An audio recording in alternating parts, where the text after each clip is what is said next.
In a world where so much of what we look at is designed by someone else, could a sticky piece of paper offer a rare moment of personal authorship, subtly reclaiming our shared space without asking for permission? This video looks at one of the most overlooked yet ubiquitous objects in our daily lives, and how they've become so much more than just sticky pieces of paper.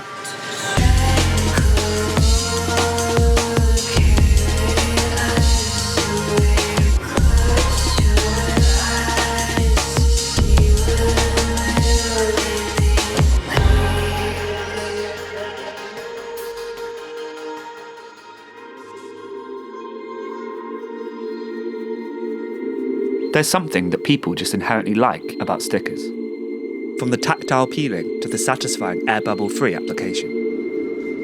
But the more you think about it, they're everywhere. Legally, illegally, commercially, they're on our fruit. They can even supposedly be used as currency in the UK. While the modern self-adhesive sticker dates back to the introduction of gummed paper labels, like postage stamps or envelope seals, the act of adhering paper to surfaces has a much older history. In the 16th century, the French aristocracy wore decorative facial patches, called mouches. Better known today as beauty spots, these tiny pieces of paper or fabric were stuck to the face using a plant-based resin called mastic. They came in various designs and were used to hide blemishes or signal flirtatious intent. In a way, today's anti-spot stickers echo this practice.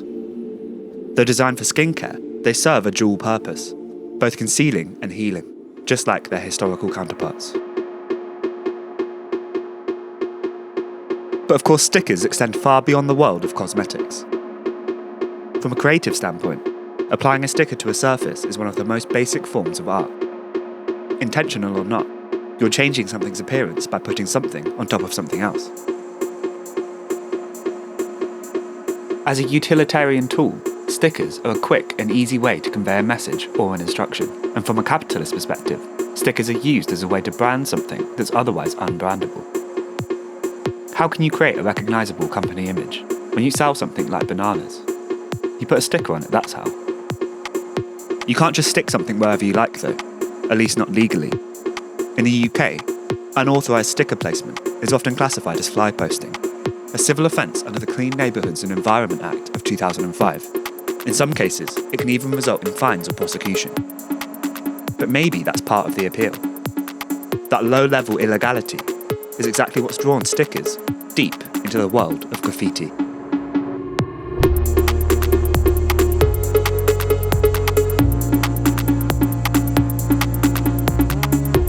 In graffiti, stickers were adopted as early as the 1980s. It makes sense that the easy and subtle application of a sticker coincides with a culture that's built on creating something as quickly as possible. Unlike traditional writing, stickers can be entirely prepped before you go out, allowing artists to take time with their work. Trading stickers is also a huge part of graffiti culture. Before the internet, stickers were used by graffiti artists as a kind of business card, or just simply as a way to connect with your fellow writers. One thing about sticker culture and exchanging stickers with artists that you admire, I can collect a sticker from a handful of my favorite artists from around the world and hit the streets tonight, get them up, and I feel that I'm part of this family, I'm part of this community, I'm part of their art, and in a way it's like a collaboration. Stickers represent how deeply rooted community is within graffiti.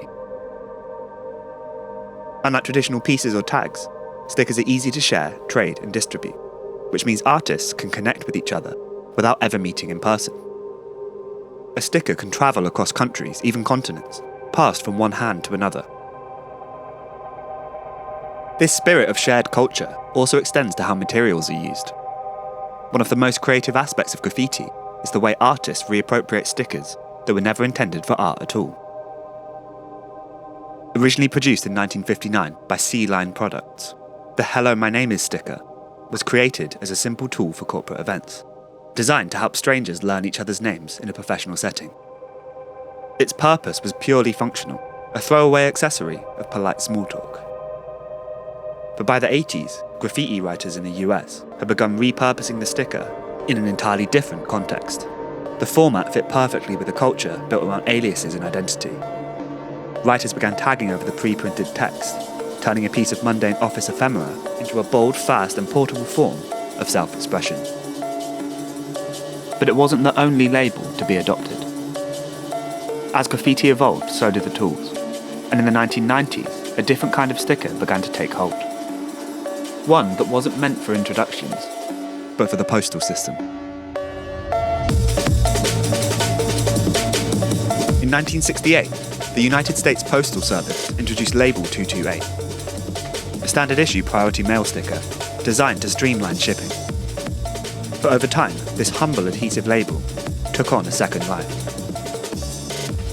Free to order in bulk up to 750 at a time, with a strong adhesive and perfectly smooth surface for writing or drawing, it quickly became a favourite tool for graffiti writers.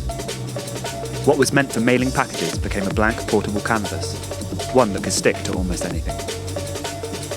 By 2009, renowned photojournalist Martha Cooper, best known for co-authoring the seminal graffiti book Subway Art, dedicated an entire project to this phenomenon. Her book, Going Postal, documented how Label 228 had become its own subculture within graffiti. As the USPS quietly updated the label's design over the years, discontinued versions became sought after collector's items. Artists began trading and stockpiling them, not just for their utility, but for their nostalgic or aesthetic value. Today, Label 228 represents more than just a repurposed mailing sticker. It's a symbol of DIY ingenuity and underground expression. Proof that even something as mundane as office stationery can be reimagined as art.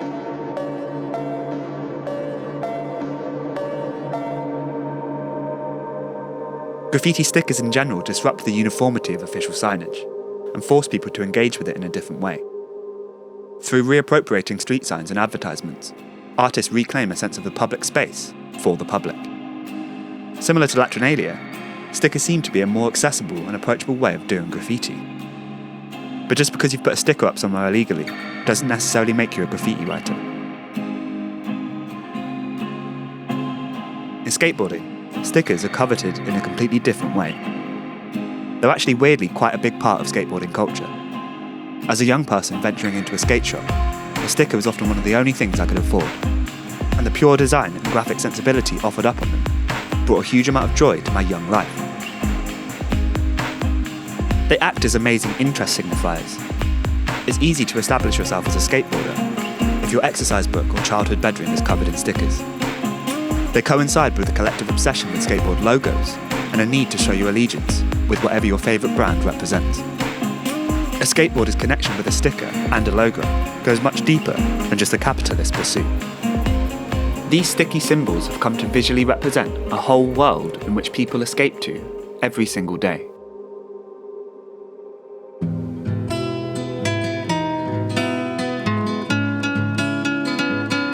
Outside of skating, there are vast armies of sticker collectors and scrapbookers that find joy in the everyday use of these sticky pieces of paper. Stamp collections can be sold for millions, and the most expensive individual stamp is worth £8 million, making it the world's most expensive object by weight. Of course, not everything about stickers is so easy to celebrate. Many modern stickers, especially those made for durability, are produced from vinyl or other plastics, and when exposed to the elements, they don't just disappear, they break down into microplastics. This has caused some eco-conscious creators to turn to paper-based stickers, biodegradable adhesives, and even compostable materials that balance artistic expression with environmental responsibility.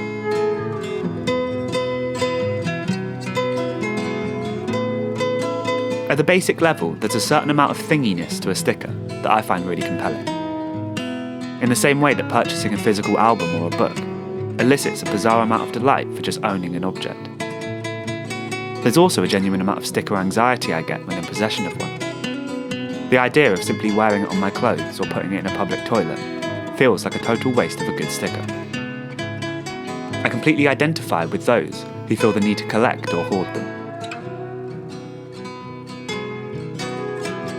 Before making this video, stickers were something I barely thought about, and now I notice them everywhere and can't stop thinking about them. So thank you for coming on this weird journey with me. If you could subscribe, that'd be really cool. There'll be links to everything below, as well as this 4-part mini-series about stickers that I thought you might find interesting. Thank you so much for watching. I'll see you in the next one.